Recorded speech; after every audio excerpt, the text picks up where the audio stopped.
Yo iba a tomar un tiempo para hacer un video, pero déjame contestar un poco acá por encima. ¿Es bíblico? ¿El diezmo es bíblico? Sí, el diezmo es bíblico, está en la Biblia, entonces no podemos decir que no es bíblico. Lo que no es una obligación, ¿ok? Y eso le voy a romper unas galletitas sagradas de ustedes en este momento. Tómate un tiempo para escuchar, porque quizás tarden algunos stories. Primero, si tú estás diezmando en la iglesia por tres razones, la cual voy a mencionar. La primera razón, existen personas que están diezmando porque la Biblia está diciendo en Malaquías 3. Pero cuando Dios está hablando con el pueblo de Malaquías, primero que está hablando con el pueblo de la antigua alianza, está hablando con el pueblo de Israel, está hablando con el pueblo que estaba bajo la alianza de los 613 mandamientos de Moisés. Ellos tenían que obedecer en todo. Si ustedes van a leer el libro de Malaquías, no está hablando propiamente dicho de dinero, más bien de fidelidad al Señor. O sea, el texto de Malaquías completo está hablando sobre fidelidad al Señor. Ellos no eran fieles ni a sus esposas y estaban siendo infieles a Dios también. Dios no se estaba agradando de los diezmos, de las ofrendas de ellos. La Biblia no dice que ellos no estaban dando, pero ellos estaban dando mal porque estaban viviendo de una manera mal. Así que el diezmo era tocante en la vida de ellos, así como el impuesto que usted paga, tú y yo, nosotros pagamos al gobierno, porque el templo era como si fuera el gobierno en la tierra. O sea, el templo se encargaba de todos los beneficios del pueblo, de todas las cosas del pueblo. No era simplemente de las luces del pastor que va a cantar, no se trata de eso. El templo se ocupaba de todos los beneficios del pueblo. Entonces el diezmo es bíblico, por supuesto que es bíblico. Y encima, ya en el Antiguo Testamento, era una obligación que ellos tenían que dar su parte para mantenimiento de la casa del Señor, para mantenimiento de los levitas que ministraban y para mantenimiento del pueblo también, porque ellos devolvían el dinero de vuelta al pueblo. O sea, ellos agarraban todo lo que era, todo lo que las personas donaban de diezmos y ofrendas y ellos devolvían en la vida de las personas. Por ejemplo, nosotros llamamos el cuarteto de la vulnerabilidad.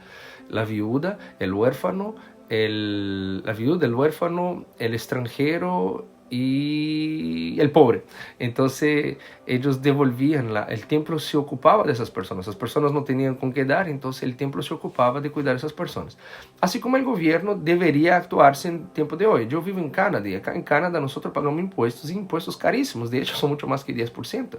Pagamos impuestos carísimos, pero las personas son resarcidas. Por ejemplo, personas que no tienen una buena salud, el gobierno paga el sistema de salud. Personas que tienen problema financiero, el gobierno acá ayuda.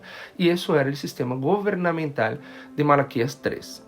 Entonces, para terminar, el primer punto es que algunas personas van a diezmar porque está en la Biblia. Y realmente está en la Biblia, pero está bajo la ley. Así que si vas a cumplir esta ley, porque realmente es un mandamiento, entonces hay que seguir guardando el sábado, hay que tomar cuidado con todas las otras 613 leyes, porque la Biblia dice que quien incurre en una ley, incurre en todas ellas. Entonces, si una persona dice, yo tengo que ser dizimista porque está en la Biblia, si no voy a perder la salvación. Si es por tu justicia, entonces, querido, nunca obtuviste la salvación. Ya el segundo punto, algunas personas van a diezmar por miedo, porque se les fue infundido un miedo de que o diezmo o el devorador, el espíritu cortador, migrador, el devorador y el destruidor vendrán a su vida. Bueno, una persona que diezma por miedo, una persona que ofrenda por miedo, es una persona que está siendo inducida a hacer algo que ella no está haciendo de corazón. Pero eso contradice lo que dice las Escrituras en el Nuevo Testamento. En el 2 de Corintios capítulo 9, el apóstol Pablo va a decir sobre las ofrendas que le recibieron, que Dios bendice a quien da con alegría. En el versículo 7 propiamente dice que Dios bendice a aquellos que dan con alegría, con la espontaneidad de sus corazones. No se trata de dar porque yo tengo miedo, porque si yo doy porque tengo miedo que el devorador me vaya a atacar, porque voy a quedar enfermo, porque me va a romper una goma, o porque voy a tener que hacer eso. Si yo doy diezmo porque tengo miedo del devorador, entonces no estoy creyendo en el Señor que me guarda, independiente de mi dinero. Entonces, si yo estoy diezmando por eso, es un gran problema, ¿ok? Entonces, el segundo punto también no sirve. E existe o terceiro ponto, que é errôneo também, de uma pessoa diezimar querendo ser rica, solo porque disse, abrirei as ventanas del cielo. E outras pessoas vão utilizar o versículo, alguns pastores sem vergüenza vão utilizar o versículo como aquele que dá receberá 30, 60 e 100 por uno.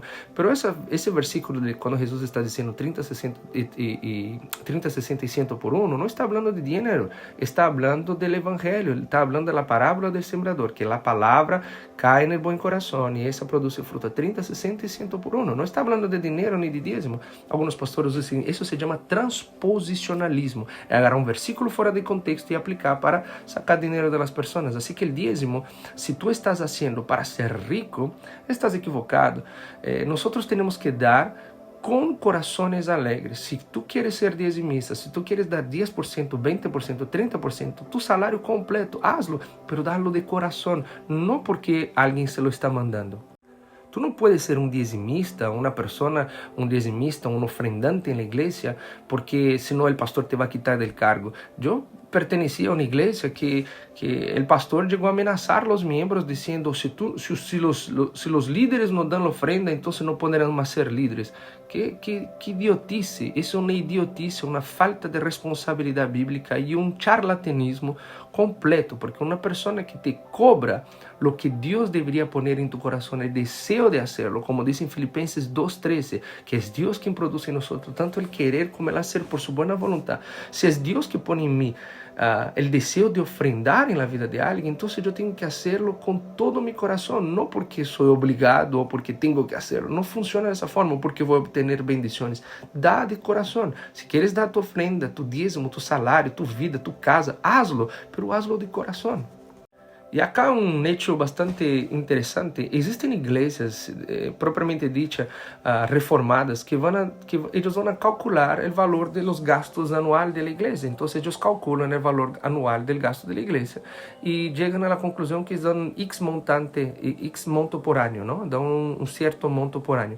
E aí, entre os líderes, os cabeças da igreja, os homens, as pessoas, os membros da igreja, eles dividem e dizem quantos podem ajudar com tanto. E não é dízimo. Eles simplesmente, alguns estão dando 8% de seu salário, outros estão dando 3%, alguns estão dando uma ofrenda nomás, outros estão dando 20%. Aquele que tem mais, dá mais. Aquele que tem menos, dá menos. Assim que funciona nas igrejas reformadas, nas igrejas sérias. Pero si quieres hacer uma ofrenda de amor na igreja, hazlo.